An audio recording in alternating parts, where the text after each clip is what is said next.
जी अस्सलाम वालेकुम। बेटा जी आज जो है वो हमारी डिस्कशन होनी है effect of drugs on coordination के ऊपर। ठीक है, नर्वस डिसऑर्डर्स हम लोगों ने पढ़ लिए। नेक्स्ट जो टॉपिक है हमारा effect of drugs on coordination है। अब effects of drugs on coordination जो है इसमें बेसिकली जो हमारी बात हो रही है वो ये हो रही है कि ड्रग्स का जो इफ़ेक्ट होता है वो हमारी बॉडी के ऊपर कैसा होता है। ठीक है जी, जिसमें सबसे पहले एक्शन ऑफ निकोटीन। निकोटीन आपको पता है कि एक पॉइजन है, ये एक ड्रग है। ठीक है, तो निकोटीन का जो है वो इफ़ेक्ट किया हमारी बॉडी के ऊपर। अब ऊपर भी मैं आपको ये बता रही थी कि जिस तरह से जो कि एपिलेप्सी थी बेसिकली बीमारी, वो वाहिद बीमारी थी। ये ऊपर जो है बेटा जी इसी पेज के ऊपर आपको एपिलेप्सी नज़र आ रहा है। तो एपिलेप्सी की कंडीशन के अंदर मैं आपको ये बता रही थी कि अल्कोहल का, वो लोग जो कि अल्कोहल का ज़्यादा इस्तेमाल करते हैं उनके अंदर जो है वो एपिलेप्सी की बीमारी ज़्यादा होती है। ठीक है, क्योंकि ब्रेन के अंदर जो फंक्शन जो होते हैं वो उसके अंदर ऑल्टरनेशन वाला काम आ जाता है। ठीक है, ऑल्टरनेशन वाला प्रोसेस स्टार्ट हो जाता है, इसलिए एपिलेप्सी के मरीज़ों को अवॉइड करने को कहा जाता है जी। उनको ये कहा जाता है कि आपने जो है वो ड्रग्स का ज़्यादा इस्तेमाल नहीं करना, क्योंकि ये बीमारी जो होती है वो शदीद कुछ ख़तरे की जो कंडीशन है वो इख्तियार कर सकती है या जो है वो मौत लाहक हो सकती है। ठीक है, इसी तरह से हम ये बात करने लगे हैं वही कि इफ़ेक्ट ऑफ ड्रग्स जो होते हैं उसका हमारे बेसिकली सेंट्रल नर्वस सिस्टम के ऊपर जो है वो क्या इफ़ेक्ट है। सो एक्शन ऑफ निकोटीन की हम बात करेंगे। अब निकोटीन, जैसा कि मैंने आपको बताया कि ये एक जहर है, सही है। तो निकोटीन जो होता है वो बेसिकली सिगार जो होते हैं, पाइप के जो तंबाकू होते हैं, फिर उसके बाद जो है वो बेसिक, अब तो कुछ गम्स वगैरह भी जो हैं वो भी जो है वो निकोटीन की बनी, उसके अंदर निकोटीन का जो है वो यूज़ किया जाता है, और जो कि रिलीफ दे रही होती है। जो यूज़ करने वाले होते हैं उनको सुकून आ रहा होता है, उन गम्स वगैरह का यूज़ करके सिगार का यूज़ किया जाता है। ठीक है, या तंबाकू वगैरह जो होते हैं उसको जो है वो तंबाकू का यूज़ बहुत ज़्यादा किया जाता है, तंबाकू के पाइप्स होते हैं। ठीक है, फिर आपको पता है जी हुक्का वगैरह भी लोगों ने, बेशुमार लोगों ने जो है वो अपने घरों में रखा होता है। इसी तरह से जो है वो सिगरेट वगैरह होते हैं। तो इन तमाम चीज़ों का अगर आप ज़्यादा इस्तेमाल करेंगे तो उसका जो है वो एक बहुत बैड इफेक्ट पड़ता है सेंट्रल नर्वस सिस्टम के ऊपर। तो एक्शन ऑफ निकोटीन के अंदर क्या है, nicotine effects post synaptic membrane in central nervous system and peripheral nervous system. ठीक है, तो प्री साइनेप्टिक और पोस्ट साइनेप्टिक मेम्ब्रेन एक टॉपिक था, उस टॉपिक के अंदर मैं ऑलरेडी आपको बता चुकी हुई हूँ कि पोस्ट साइनेप्टिक और प्री साइनेप्टिक न्यूरॉन्स कौन सी होती हैं। ठीक है, तो ये बेसिकली जो है वो निकोटीन इफेक्ट करती है पोस्ट साइनेप्टिक मेम्ब्रेन को, जो कि हमारे सेंट्रल नर्वस सिस्टम के अंदर होती हैं। It mimics the action of acetylcholine in nicotine receptor, so it is stimulant of nerve impulse, it increases the heart beat rate. तो निकोटीन का एक बैड इफेक्ट ये होता है कि ये हमारी बॉडी के अंदर जो हार्ट बीट का जो रेट होता है उसको बहुत ज़्यादा इंक्रीज़ कर देती है, एज वेल एज ब्लड का जो प्रेशर होता है हमारी बॉडी के अंदर वो भी जो है वो निकोटीन की वजह से हाई रहता है। तो ऐसे तमाम लोग जो कि निकोटीन का ये हुक्का वगैरह ज़्यादा यूज़ करते हैं, तंबाकू पाइप ज़्यादा इस्तेमाल करते हैं, ठीक है, सिगार वगैरह का ज़्यादा इस्तेमाल किया जाता है, तो उसका एक बैड इफेक्ट होता है। Then it increases the heart beat rate, blood pressure and digestive tract mobility. Nicotine may induce vomiting. ठीक है, तो बेटा जी इससे जो है वो वॉमिटिंग और जो डायरिया होता है, यहाँ तक मतलब इस हाल वगैरह वाली कंडीशन जिसमें पेट ख़राब बहुत ज़्यादा हो जाता है, फिर वॉमिटिंग, उल्टियाँ वगैरह बहुत ज़्यादा आती हैं, and even may cause water retention, और इतना डायरिया हो जाता है कि पानी की कमी हो जाती है। ठीक है, तो एक्सेसिव जो वाटर होता है वो बॉडी के अंदर से लॉस होना शुरू हो जाता है पानी की, फिर एकदम से पानी की कमी हो जाती है, और उसकी वजह से जो है वो किडनी का प्रॉब्लम जो होता है वो स्टार्ट हो जाता है। एक तो बेटा जी अगर आप ड्रग्स का ज़्यादा इस्तेमाल करते हो तो वो डेफिनेटली वो चीज़ जो है वो इफ़ेक्ट करती है आपकी बॉडी के अंदर, किडनीज़ को जो है वो इफ़ेक्ट करती है, तो किडनीज़ ख़राब हो जाती हैं। अब इसी तरह से जो हम बात कर रहे हैं वो बेसिकली इसी चीज़ के ऊपर बात कर रहे हैं कि जो ड्रग्स का इफ़ेक्ट होता है वो हमारे सेंट्रल नर्वस सिस्टम के ऊपर कैसे इफ़ेक्ट वो चीज़ करती है। ठीक है, तो बेटा जी निकोटीन जो है वो बेशुमार चीज़ों के अंदर इस्तेमाल होती है, वो आपकी बॉडी के लिए बिल्कुल भी ठीक नहीं है, आपकी किडनीज़ को ख़राब कर देती है, और उसकी वजह से जो है वो एक दिल ख़राब होना, हार्ट बीट रेट जो होती है वो बहुत ज़्यादा होती है, दिल की धड़कन बहुत तेज़ रहती है, बीपी हाई रहता है उस पेशेंट का। ठीक है, तो इसी तरह से बॉडी के अंदर जो है पानी की कमी हो जाती है, डायरिया और वॉमिटिंग वाली जो कंडीशन होती है वो स्टार्ट हो जाती है। ठीक है जी, अभी हम बेटा जी बात कर लेते हैं केमिकल कोऑर्डिनेशन की, जो कि एक नेक्स्ट टॉपिक है केमिकल कोऑर्डिनेशन का। तो एनिमल्स के अंदर अगर हम केमिकल कोऑर्डिनेशन की बात करते हैं तो it involves endocrine system which comprises endocrine glands in various part of the body which secrete hormones. तो एनिमल की बॉडी के अंदर भी जो है वो बेटा जी बेशुमार जो हार्मोन्स होते हैं वो सिक्रीट होते हैं। अब the endocrine and ductless glands are,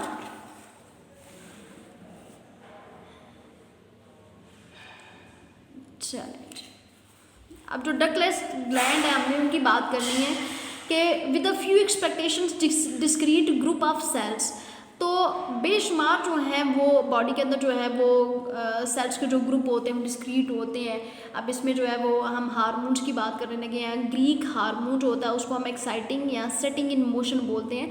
hormones आपकी बॉडी के अंदर जो है, अब देखें यहाँ पे एक ये भी एक MCQs आपसे पूछा जा सकता है कि हार्मोन का जो लफ्ज़ है वो कौन सा लफ्ज़ कहाँ से ओरिजिनेट हुआ। तो आपने कहना जी वो एक ग्रीक वर्ड है हार्मोन का, जिसका मतलब होता है एक्साइटिंग, मतलब setting in motion. All the time जो है हार्मोन्स हमारी बॉडी के अंदर जो है वो मोशन में रहते हैं। सो ये लाइन बहुत ही इंपॉर्टेंट लाइन है कि हार्मोन्स होते हैं जो कि मोशन के अंदर रहते हैं। Then endocrine system consist of some 20 endocrine glands और tissues lying in different parts of the body. हम बेसिकली जिन हार्मोन्स की बात कर रहे हैं कि ये मोशन में रहते हैं, ये ग्रीक वर्ड है, एक ग्रीक हार्मोन है, exciting, setting in motion, all the time body के अंदर जो है वो मोशन के अंदर रहना। तो ऑल द टाइम ये हमारी बॉडी के अंदर जो होते हैं वो मोशन में होते हैं, सिक्रीट हो रहे होते हैं। हम बेसिकली बात करने लगे हैं उन्हीं हार्मोन्स की कि हार्मोन्स जो होते हैं अब वो क्या चीज़ है। अब हार्मोन्स जो है वो ऑर्गेनिक कंपाउंड्स है varying structural complexity, they are port directly that are transported to blood to respective target tissues. तो ये सबसे पहले जब ये सिक्रीट हो रहे होते हैं, एंडोक्राइन ग्लैंड्स की हमने पीछे बात की कि वहाँ से भी ये सिक्रीट होते हैं। तो ये जब सिक्रीट हो रहे होते हैं डायरेक्टली तो ये ट्रांसपोर्ट कर जाते हैं हमारी बॉडी के अंदर ब्लड के अंदर, और वहाँ से जो है ये टारगेट टिश्यूज़ की तरफ जाते हैं। ठीक है जी। तो the hormone effect the target cells, यही हार्मोन्स क्या करते हैं हमारी बॉडी के अंदर टारगेट सेल्स को जो होता है वो इफेक्ट करते हैं। They do not initiate new biochemical reactions but produce their effects bye regulating enzymatic and other chemical reactions. ठीक है जी।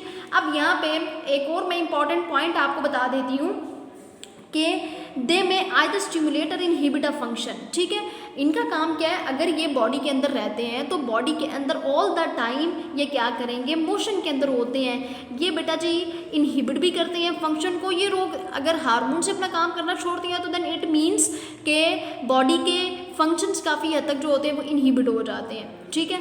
अब यहाँ पे बेटा जी ये ऑल द टाइम बॉडी के अंदर स्टिमुलेट कंडीशन के अंदर होती है, स्टिमुलेट हो रहे होते हैं, या फिर ये जो होता है वो फंक्शन के इनहिबिट भी कर देते हैं। चलिए जी, अब जो है वो बेसिकली मैं जो आपसे बात करने लगी हूँ वो बहुत इंपॉर्टेंट बात है, उसको ध्यान से सुनिएगा कि हार्मोन्स में also control some long term changes. आपकी बॉडी के अंदर कुछ लॉन्ग टर्म चेंजेस हो रहे होते हैं, उनको ये जो है वो सिक्रीट करते हैं, उनको कंट्रोल करते हैं, such as rate of growth. ठीक है।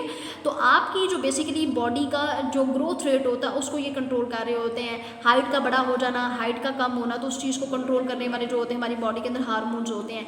Rate of metabolic activity and sexual maturity के मेटाबॉलिक एक्टिविटी के रेट को भी ये कंट्रोल कर रहे होते हैं, एज वेल एज ये जो सेक्सुअल मैच्योरिटी होती है उसको भी ये कंट्रोल कर रहे होते हैं। ठीक है। तो सेक्सुअल मैच्योरिटी आप को पता होगा, हम लोगों ने जो है एक चैप्टर पढ़ा जी, रिप्रोडक्शन का चैप्टर पढ़ा, उसमें हमने इन तमाम चीज़ों को जो है वो बहुत डिटेल में बर्थ वाले टॉपिक के अंदर हमने मेल रिप्रोडक्टिव सिस्टम और फीमेल रिप्रोडक्टिव सिस्टम के अंदर हमने सेक्सुअल मैच्योरिटी को जो था वो ऑलरेडी डिस्क्राइब कर लिया हुआ है। ठीक है। सो बेसिकली हार्मोन्स का ही काम होता है कि अगर हार्मोन्स जो है वो कम है तो देन जो है वो उसका भी इफेक्ट होगा। अगर हार्मोन्स जो है वो इनएक्टिवेट फॉर्म के अंदर है, वो एक्टिव ही नहीं है बॉडी के अंदर, तो देन जो है वो ग्रोथ रुक जाती है, ग्रोथ स्टंट हो जाती है। लेकिन जो ही अगर आप उसके अगेंस्ट कुछ मेडिसिन वगैरह जो है वो उसके लिए लेना शुरू कर देते हो तो आपकी बॉडी के अंदर जो हार्मोन्स इनएक्टिवेट फॉर्म के अंदर होते हैं वो एक्टिव हो जाते हैं और ग्रोथ जो होती है वो अगेन ज़्यादा होना शुरू हो जाती है। यहाँ पे एक और हार्मोन का हमारा टॉपिक चल रहा है, मैं कुछ इन्फॉर्मेशन आपके साथ शेयर कर देती हूँ कि बेटा जी अब इस तरह से भी है कि अगर आप फास्ट फूड्स बहुत ज़्यादा इस्तेमाल करते हो तो उन फास्ट फूड्स के ज़्यादा इस्तेमाल करने की वजह से भी आपकी बॉडी के अंदर जो है वो हार्मोन्स चेंज होना शुरू हो जाते हैं। ठीक है। अब बेशुमार जो बच्ची हैं जो कि क्लास में ये क्वेश्चंस भी करती हैं, और ये नॉर्मली उनके जब से बायोलॉजी की हमारी ये जो है टॉपिक जो हमारा चल रहा था बायोलॉजी का, जब से हमने स्टार्ट किया पढ़ना, उसमें कुछ टॉपिक्स आपके कुछ चैप्टर्स ऐसे हैं रिप्रोडक्शन के, जैसे कि चैप्टर है as well as cell cycle वाला चैप्टर है, तो उसमें बेशुमार बच्चियों ने ये क्वेश्चंस करना स्टार्ट किए। उसमें बेटा जी थोड़ी सी इन्फॉर्मेशन मैं ये ऐड कर देती हूँ, और उसमें के जितने भी आप लोग जो है वो फास्ट फूड का इस्तेमाल ज़्यादा करते हो तो उसकी वजह से आपकी बॉडी के अंदर जो है वो ऑल्टरनेशन होना शुरू हो जाती हैं, आपकी बॉडी के अंदर हार्मोन्स होते हैं वो चेंज होना शुरू हो जाते हैं, कुछ हार्मोन्स होते हैं इनएक्टिव हो जाते हैं। अब उसकी वजह से बच्चियों की जो बॉडी होती है उसकी स्किन के ऊपर काफ़ी ज़्यादा जो होते हैं वो बाल आना शुरू हो जाते हैं, चेहरे के ऊपर बेशुमार जो होते हैं वो बाल आना शुरू हो जाते हैं, ठीक है। सो बेटा जी यही है ना कि रेट ऑफ मेटाबॉलिक एक्टिविटी भी जो होती है उसके अंदर भी जो है वो चेंजेस आना शुरू हो जाते हैं, चेहरे पे बेशुमार बालों का आ जाना, गर्दन के नीचे बालों का आ जाना, ठीक है। या फिर यहाँ तक भी हार्मोन्स चेंज हो जाते हैं कि बेटा जी ये तमाम ये चीज़ें जो कि आप यूज़ करते हैं इसकी वजह फास्ट फूड की वजह से काफ़ी ज़्यादा जो है हार्मोनल चेंजेस बच्चियों की बॉडी के अंदर आते हैं और ये उनके लिए ठीक नहीं होते हैं। और बेटा जी फिर जो ये मेंस्ट्रुएशन जो साइकिल होता है उसमें भी काफ़ी ज़्यादा प्रॉब्लम्स आती हैं और मेंस्ट्रुएशन साइकिल जो होता है वो कभी कभार जो है वो रुक जाता है, ठीक है।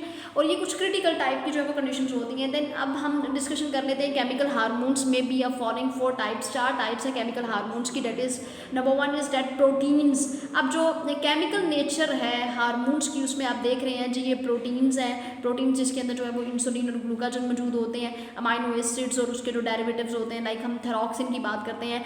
आपकी इस पेज नंबर 73 के ऊपर जो पिट्यूटरी ग्लैंड के अंदर हमारी डिस्कशन होगी वो बेसिकली हमारी T3 और T4 जिसको हम थायरॉक्सिन बोलेंगे, एपिनेफ्रिन, उसके ऊपर हमारी डिस्कशन होगी। देन नॉरएपिनेफ्रिन, ये तमाम जो है बेटा जी हमारी बॉडी के अंदर हार्मोन्स पाए जाते हैं, डोपामाइन जितने भी आपने पीछे पढ़ा है जी, नॉरएपिनेफ्रिन, फिर उसके बाद जो है वो ये डिफरेंट टाइप्स के जो है वो हार्मोन्स आप पढ़ने वाले हो, या स्टीरॉयड हार्मोन्स कुछ होते हैं। अब देखिए जी यहाँ पे पॉलीपेप्टाइड्स जो है उसके अंदर वैसोप्रेसिन जो है और एंटीड्यूरेटिक हार्मोन, ठीक है। तो इन तमाम हार्मोन्स को आगे हमने नेक्स्ट टॉपिक के अंदर जो डिटेल में पढ़ना है। अभी जो है वो अगर आपको शॉर्ट क्वेश्चन कुछ हार्मोन से रेलिवेंट आ जाए तो ये पैराग्राफ जो है वो हम लोग इस वजह से इसके ऊपर हम डिस्कशन कर रहे हैं कि अगर हार्मोन्स क्या होते हैं वो या उसकी जो है वो बेसिकली टाइप्स हैं तो उसको हम किस तरह से इस क्वेश्चन को हैंडल कर सकते हैं, तो वो इस तरह से। फिर उसके बाद एंटी ड्यूरेटिक हार्मोन है, उसके अंदर वैसोप्रेसिन और एंटी ड्यूरेटिक हार्मोन और एक्साइटोसिन हार्मोन है। और स्टीरॉइड्स की जब हम बात करते हैं यहाँ पे एस्ट्रोजन्स हैं, टेस्टोस्टेरोन है, कॉर्टिसोन है, कुछ जो हार्मोन्स होते हैं वो मर्दों की बॉडी के अंदर होते हैं, कुछ जो होते हैं वो औरतों की बॉडी के अंदर होते हैं। तो ये इसी तरह से जो है वो टेस्टोस्टेरोन जैसे कि टेस्टिस के अंदर, मर्दों की टेस्टिस के अंदर जो होते हैं, ठीक है जी। तो अगर हम एस्ट्रोजन की बात करते हैं तो एस्ट्रोजन जो हार्मोन है वो बेसिकली फीमेल की बॉडी के अंदर जो होता है वो ये हार्मोन्स प्रेजेंट होते हैं, ठीक है। ये जिस तरह से एग्स की जो प्रोडक्शन होना तो बेसिकली एस्ट्रोजन ही उसको जो है वो कंट्रोल कर रहा होता है। यहाँ पे आपको एक डायग्राम बेटा जी नज़र आ रही है, ठीक है। इस डायग्राम में आप ये देख रहे हैं कि ये एक जो है वो प्री सिनेप्टिक न्यूरॉन और दूसरी जो है वो पोस्ट सिनेप्टिक न्यूरॉन है जो कि अभी हम डिस्कशन कर रहे थे। अब यहाँ पे ये देख रहे हैं जी न्यूरो सेक्रेटरी जो सेल्स होते हैं हाइपोथैलेमस के अंदर ये मौजूद होती हैं, यहाँ पे जो होता है वो रिलीज हो रहे हैं। अब यहाँ पे आप कुछ देख रहे हैं डायरेक्शन ऑफ ब्लड फ्लो, यहाँ पे बेटा जी ये कैपरी बेड मौजूद है, hormone secreted into the blood bye pituitary glands है, ये यहाँ पे वेन्स मौजूद हैं, ये यहाँ पे आर्टरीज है। आपकी बॉडी के अंदर जो होती हैं वो आर्टरीज और वेन्स दोनों जो होती हैं वो प्रेजेंट होती हैं। अब बेसिकली एक का काम होता है कि खून अंदर लेकर के जाना, दूसरी का काम होता है खून जो होता है वो पंप करके बाहर लेकर के आना। और हार्ट के पंपिंग सिस्टम के अंदर भी आर्टरीज और वेन्स जो होती हैं वो अपना रोल प्ले करती हैं। तो देन इसी तरह से बेटा जी ये आपको नज़र आ रहा है यहाँ पे कैपरी बर्ड मौजूद होता है, पिट्यूटरी यहाँ पे पोस्टीरियर जो होता है वो लोब मौजूद होते हैं। इसी तरह से यहाँ पे एक्साइटोसिन या ADH secreting by neuro secretory cells होते हैं, यहाँ पे आर्टरीज हैं, एंडोक्राइन जो होते हैं वो सेल्स यहाँ पे मौजूद होते हैं, और इंटीरियर पिट्यूटरी जो ग्लैंड्स होते हैं ये मौजूद होते हैं। तो बेटा जी इसी तरह से ये जो न्यूरॉन्स हैं यही न्यूरो सिक्रीटरी जो सेल्स हैं हमारे हाइपोथैलेमस के अंदर, इनका काम ये होता है कि इन्होंने जो है वो हार्मोन्स को सिक्रीट करना होता है। तो ये आप देख रहे हैं जी जो कि उन्होंने हल्की सी डायग्राम आपके साथ शेयर की है हार्मोन्स वाली, ठीक है। सो बेटा जी नेक्स्ट जो है वो हम लोग जिस टॉपिक के ऊपर अपनी डिस्कशन करेंगे वो हमारी पिट्यूटरी ग्लैंड होगा। यहाँ पे मैं थोड़ी सी इंफॉर्मेशन नीचे है that is about the hypothalamus, वो भी आपको मैं बताती चलती हूँ हाइपोथैलेमस के अबाउट।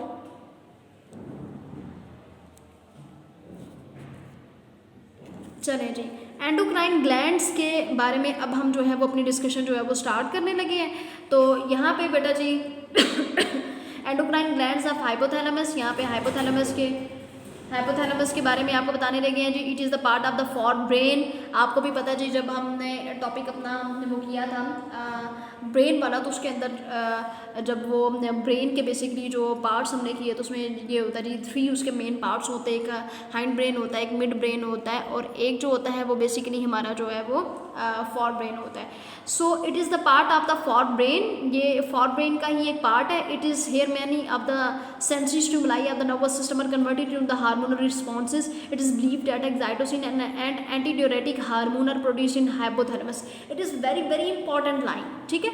अगर हम ये बात करते हैं what is hypothalamus, then it is the part of for brain.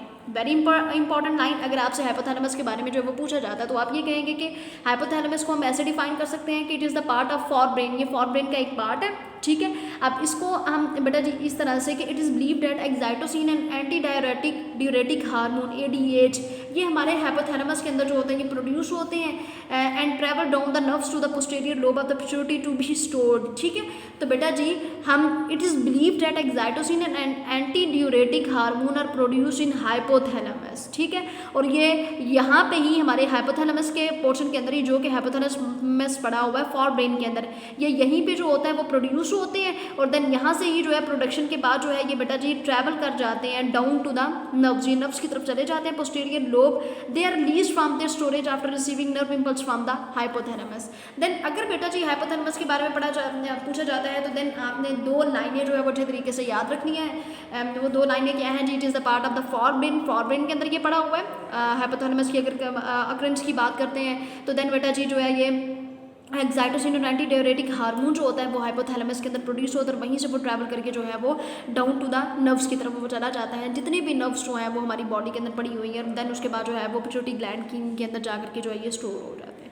Then उसके बाद बेटा जी यहाँ पे हमने जो ऊपर जो थी वो डिस्कशन अपनी की थी हाइपोथैलेमस के अंदर जो है ये पिट्यूटरी ग्लैंड वाले टॉपिक के अंदर ये जो हम हार्मोन्स वाले डायग्राम के अंदर देख रहे थे ऊपर मैंने आपको इसके बारे में बता दिया, लेकिन अभी हम थोड़ी सी इसके बारे में भी डिस्कशन देख लेते हैं कि ये एक ब्लॉक की तरह से ये है। तो अगर इसमें से कोई क्वेश्चन आपको आ जाए तो न्यूरोसेक्रेटरी सेल्स जो कि ये ऊपर न्यूरोसेक्रेटरी सेल्स जो हैं ये न्यूरोसेक्रेटरी सेल्स तो बेटा जी ये यहाँ पे मैं डिस्कशन कर रही थी बेसिकली यही न्यूरोसेक्रेटरी सेल्स।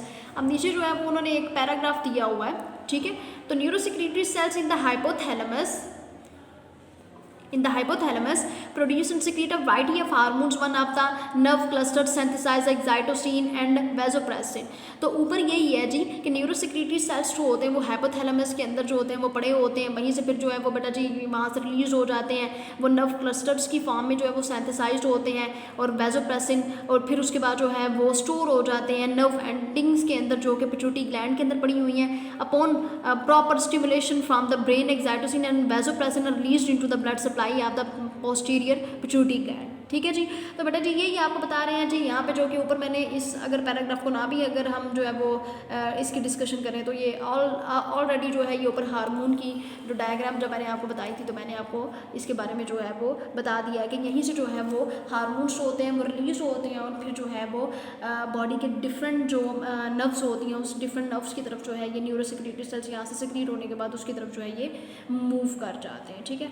होप्स हो कि बेटा आपको टॉपिक जो है वो समझ में आ गया होगा। इसमें से अगर शॉर्ट क्वेश्चंस आपको आ जाए तो आपने इन शॉर्ट क्वेश्चंस को जो है वो कैसे हैंडल करना है वो मैंने आपको बता दिया है, ठीक है जी बेटा। तो उतनी देर के लिए दुआओं में याद रखिएगा। अल्लाह ताला आपको और मेरा हामी नासिर हो।